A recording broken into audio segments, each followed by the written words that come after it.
T'es sûrement déjà rentré dans une église et tu t'es demandé pourquoi est-ce qu'il y a des vitraux ici, comment c'est fait, depuis quand, on t'explique ça. Donc les vitraux, ça apparaît au début de l'ère gothique. En fait, on a trouvé un moyen d'ouvrir les murs avec des arcs brisés. Et pour matérialiser la lumière, en fait, on a décidé de mettre des pans de murs colorés qui vont permettre à la lumière de s'intégrer. Et ça permet aux croyants d'être un petit peu plus en lien avec les cieux, le supérieur, le plus grand que lui. Donc en plus de matérialiser la lumière, les vitraux ont un objectif éducatif. C'est pour ça que souvent qu'il va y avoir des scènes de la Bible qui vont être démontrées là-dedans.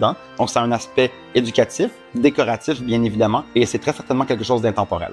Mais la vraie question, c'est comment c'est fait tout ça? Donc, c'est relativement simple. On va commencer par un croquis. On va par la suite le segmenter par couleur, couper toutes nos pièces de verre individuellement, et on va par la suite les assembler au plomb dans un frame d'étain, et par la suite, on va pouvoir l'installer dans la fenêtre. Les couleurs, c'est pas compliqué, c'est lors de la fonte du verre. En fait, on va rajouter une pigmentation dans les vitres pour que ces dernières aient une teinte, la teinte nécessaire. Par la suite, on peut appliquer un peu de grisaille. C'est une sorte de peinture grisée un peu qui va permettre de relever et de faire des dégradés. Donc, c'est un art qui prend de la minutie, qui est lent, qui est spirituel, parce qu'un vitrail, c'est bien plus qu'une fenêtre, en fait. C'est une œuvre d'art qui permet d'apprécier la lumière pour ce qu'elle est réellement. Donc, Show Miroir, malheureusement, se spécialise pas dans le vitrail, mais la vitre et le miroir, on connaît définitivement ça. Donc, si tu veux approfondir tes connaissances en verre, n'hésite pas à nous suivre sur Instagram ou viens nous visiter 1292 Chemin du Coteau Rouge à Longueuil.